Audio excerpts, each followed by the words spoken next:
श्री गणेशाय नमः। जय श्री कृष्ण। राधे राधे। दोस्तों, आज द्वादशी तिथि में मैं आपको सुनाने वाली हूँ एकादशी व्रत पारण की कथा। दोस्तों, जिन वैष्णव भक्तों ने एकादशी का व्रत रखा वे आज द्वादशी में पारण करने से पहले पूजा पाठ कर तुलसी माता की कहानी अवश्य सुने, जिसके सुनने से आपको एकादशी व्रत के बराबर पुण्य फल की प्राप्ति होगी। तो दोस्तों, प्रेम से बोलो तुलसी माता की जय। जालंधर संस्कृत में, जिसका अर्थ है पानी धारण करने वाला, भगवान शिव की तीसरे आंख से निकलने वाला क्रोध से पैदा हुआ एक शक्तिशाली राक्षस था।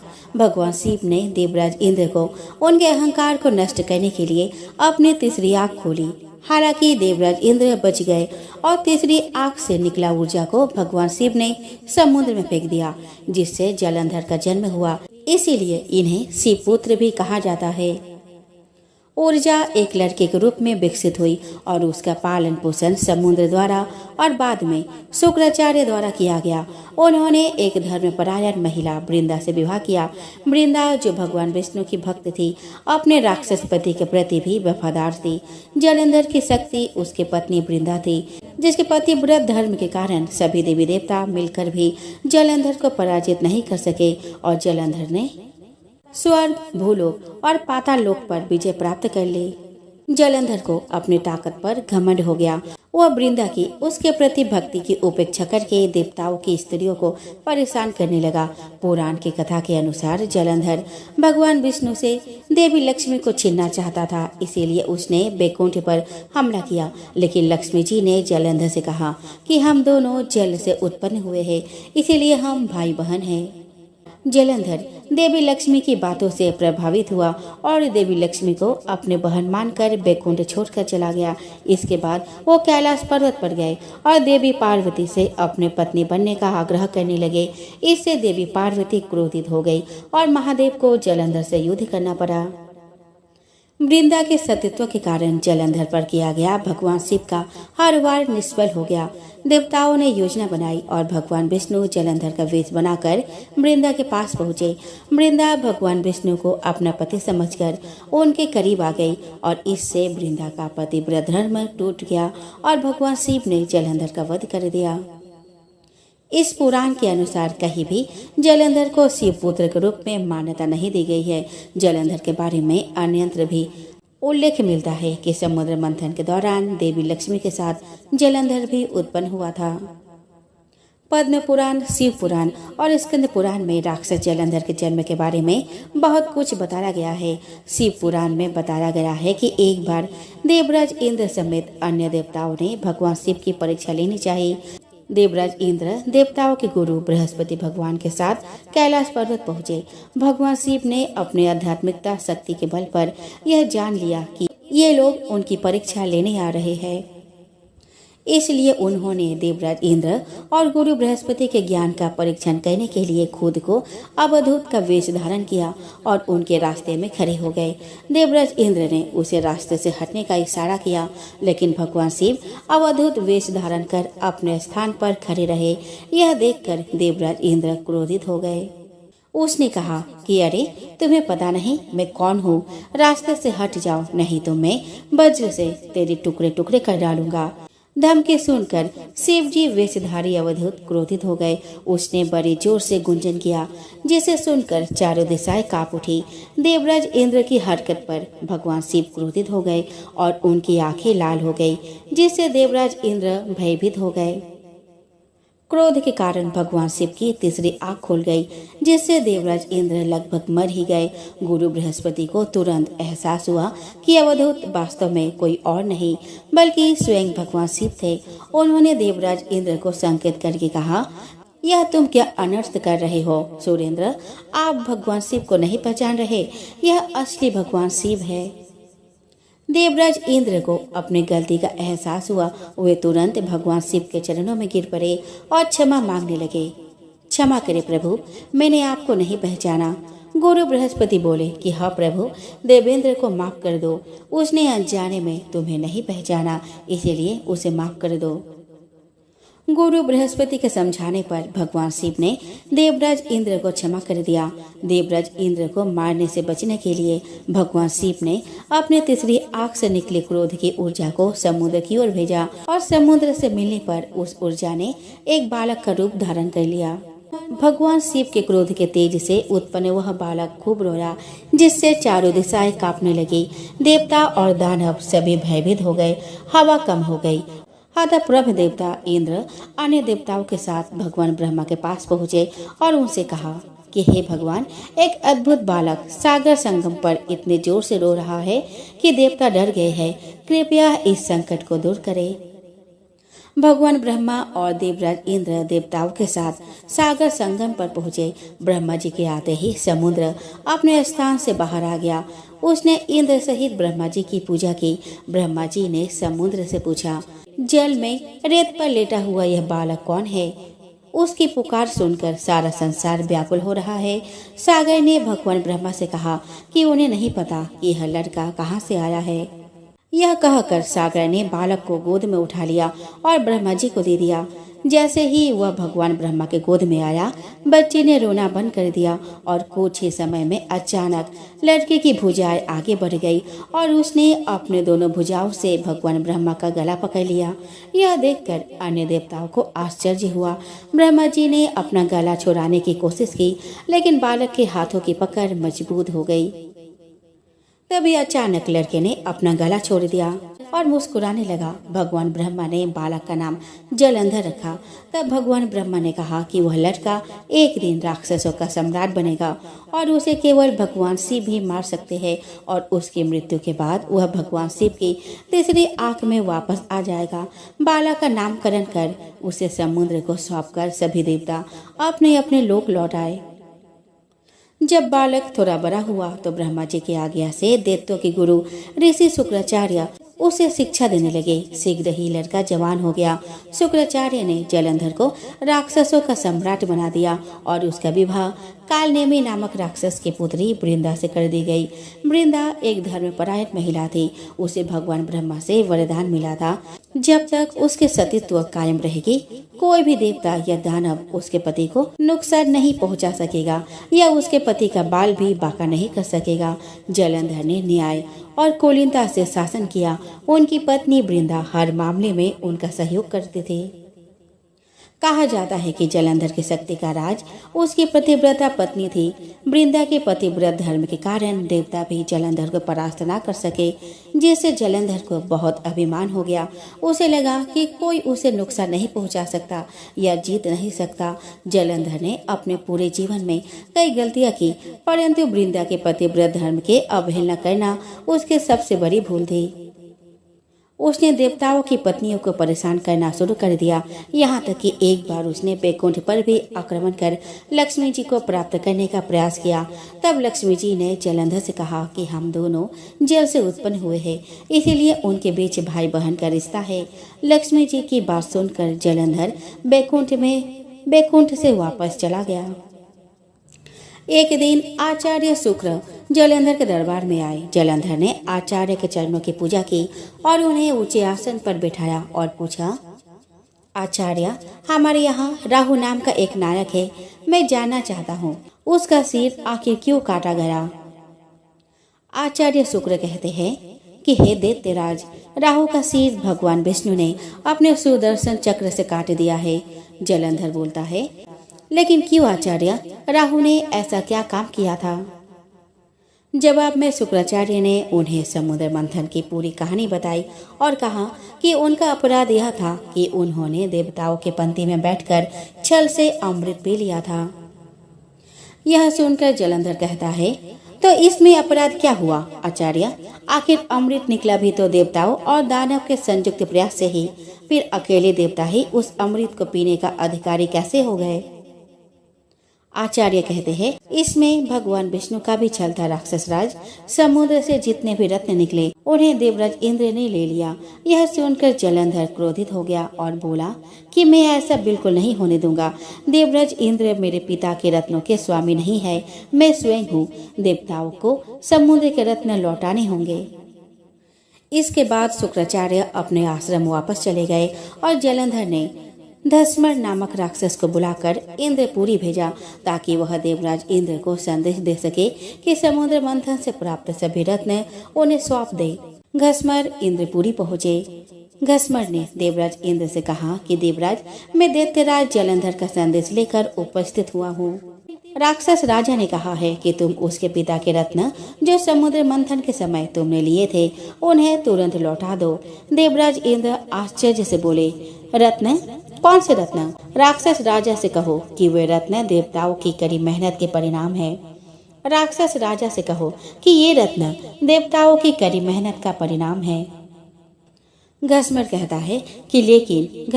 है लेकिन देवताओं और राक्षसों दोनों ने ही बड़ी मेहनत की, फिर रत्न अकेले देवताओं को कैसे हो गया? रत्न सीधे लौटा दो, नहीं तो परिणाम बहुत भयानक होगा। यह सुनकर देवराज इंद्र क्रोधित हो गए और बोले, तुम्हारे पास इतना साहस है, तुम मुझे मेरे पुरी में ही धमकाते हो। रुको पापी, मैं तुम्हें सबक सिखाऊंगा। इतना कहकर देवराज इंद्र ने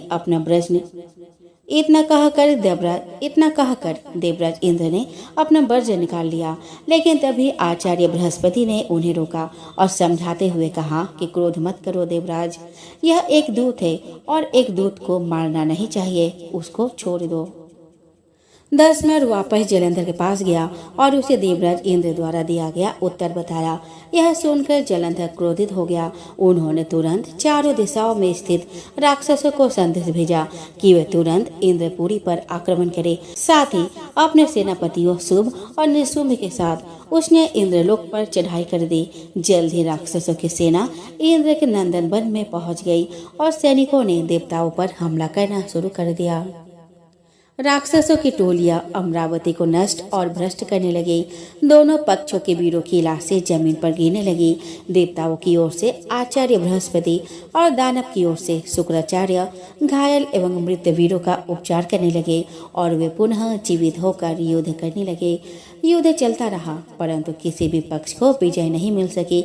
इस पर जलंधर को क्रोध आ गया और वह शुक्राचार्य के पास जाकर बोला, गुरुदेव, संजीवनी विद्या तो आप ही जानते हैं, फिर ये देवता मरकर जीवित कैसे हो रहे हैं? शुक्राचार्य ने जवाब दिया कि दैत्यराज आचार्य बृहस्पति भी संजीवनी बूटी का प्रयोग करना जानते हैं। उन्होंने कई देवताओं को इस काम पर लगा दिया है कि वे द्रोणागिरी पर्वत से संजीवनी बूटी लाते रहे। यदि किसी तरह देवताओं ने द्रोणागिरी से जड़ी बूटी लाना बंद कर दिया तो गुरु बृहस्पति देवताओं को पुनर्जीवित नहीं कर पाएंगे। जलंधर कहता है, लेकिन इस रास्ते के लिए हमें अपनी सेना का एक बड़ा हिस्सा द्रोणागिरी पर्वत की ओर ले जाना होगा और यहाँ युद्ध भयंकर गति से चल रहा है। शुक्राचार्य कहते हैं, तो फिर द्रोणागिरी पर्वत को ही समुद्र में क्यों न डुबा दिया जाए? न रहेगा बांस और न बजेगी बांसुरी। शुक्राचार्य के आदेश पर जलंधर ने द्रोणागिरी पर्वत को समुद्र में डुबा दिया। इससे देवताओं को संजीवनी बूटी मिलना बंद हो गई। देवताओं में भय फैल गया।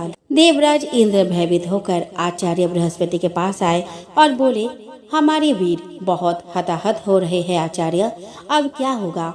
इस प्रकार तो सभी देवता नष्ट हो जाएंगे।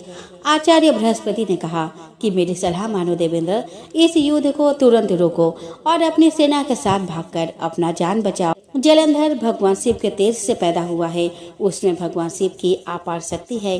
तुम अपनी जान बचाओ, बाद में जलंधर को मारने का कोई न कोई रास्ता निकलेगा। आचार्य बृहस्पति की सलाह मानकर देवता युद्ध से भाग गए और मेरी पर्वत की गुफाओं में छिप गए। शुभ निशुंभ सहित राक्षसों की सेना ने उनका पीछा किया, लेकिन देवता पर्वत की गुफा में पहुंचकर अदृश्य हो गए। थक कर राक्षसों की सेना लौट गई। जलंधर ने पूरी अमरावती को लूट लिया और स्वयं देवराज इंद्र के सिंहासन पर बैठ गया। देवराज इंद्र मेरू पर्वत की गुफाओं से निकलकर अपने साथियों के साथ भगवान विष्णु के पास पहुँचे। उन्होंने भगवान विष्णु से प्रार्थना की, रक्षा करे प्रभु। जलंधर ने पूरी अमरावती को नष्ट कर दिया है। हजारों देवता मारे गए।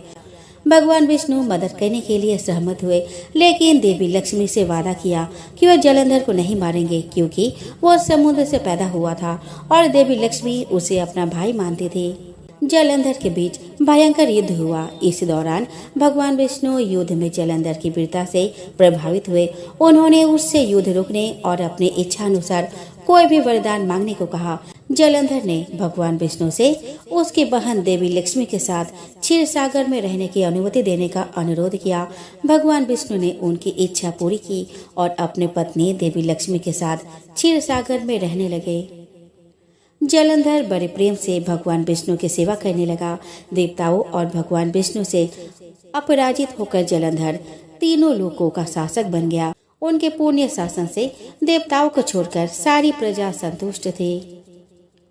तब देवताओं ने जलंधर को हराने में मदद के लिए भगवान शिव से प्रार्थना की। भगवान शिव की इच्छा अनुसार देवर्षि नारद देवताओं से मिलने आए। देवताओं ने उन्हें अपने दुख भरी कहानियां सुनाई। एक दिन देवर्षि नारद जलंधर से मिलने गए और बोले कि हे राक्षस राज, वैसे तो इस समय आपके पास सारा ऐश्वर्य उपलब्ध है, लेकिन एक चीज की कमी है। जलंधर के पूछने पर किस बात की कमी है? देवर्षि नारद ने उत्तर दिया कि यद्यपि आपकी पत्नी वृंदा स्वयं बहुत सुंदर है, लेकिन भगवान शिव की पत्नी माता पार्वती की बात तो कुछ और है, और उन्होंने जलंधर को माता पार्वती को अपने पत्नी के रूप में पाने के लिए उकसाया। जलंधर जाल में फंस गया और उसने राहु को माता पार्वती का हाथ मांगने के लिए कैलाश पर्वत पर भेजा। भगवान शिव क्रोधित हो गए और राहु का वध करने वाले थे, लेकिन राहु ने क्षमा के लिए प्रार्थना की। वापस आकर राहु ने जलंधर को सारी बात बता दी। जलंधर ने अपने सेना के साथ कैलाश पर्वत पर आक्रमण कर दिया। देवताओं सहित भगवान शिव के गणों और राक्षसों के बीच भयंकर युद्ध हुआ। जब जलंधर को एहसास हुआ कि भगवान शिव युद्ध पर हावी हो रहे हैं, तो भगवान शिव के गणों का ध्यान भटकाने के लिए उसने अपनी जादुई शक्तियों से सुंदर अप्सराएं और गंधर्वों को बनाया। भगवान शिव के गण और देवता अप्सराओं की सुंदरता से मंत्रमुग्ध हो गए और लड़ना बंद करके उनका नृत्य और संगीत देखने लगे। इसी बीच जलंधर भगवान शिव का रूप धारण करके माता पार्वती के पास गया, लेकिन देवी पार्वती ने उसे पहचान लिया। देवी पार्वती की सुंदरता से मंत्रमुग्ध होकर जलंधर ने उन्हें बुरी नियत से देखा, लेकिन देवी पार्वती ने अपनी शक्ति से उसे स्थिर कर दिया। तब देवी पार्वती भगवान विष्णु के पास गई और पूरी कहानी सुनाई। उन्होंने भगवान विष्णु से अनुरोध किया वे जलंधर के वेश में जलंधर की पत्नी के पास जाए और वृंदा को वैसे ही धोखा दे जैसे जलंधर ने उसे धोखा देने की कोशिश की थी। तब भगवान विष्णु जलंधर का रूप धारण करके वृंदा के महल में गए। फिर वृंदा ने जलंधर, जो कि वास्तव में भगवान विष्णु के वेश में थे, को गले लगा लिया, जिससे उसके सतीत्व भंग हो गया। वृंदा को पता चलता है कि वह छद्मवेशी विष्णु है और वह उसे श्राप दे देती है कि एक दिन कोई उसकी ही पत्नी को धोखा देगा। वह यह भी कहती है कि वह पत्थर दिल है और भगवान विष्णु को पत्थर बनने का श्राप दे दिया और भगवान विष्णु तुरंत पत्थर में बदल जाते हैं। तभी देवताओं और लक्ष्मी जी ने वृंदा से अपना श्राप वापस लेने का अनुरोध किया। वृंदा जी ने वैसा ही किया और भगवान विष्णु पहले जैसे हो गए।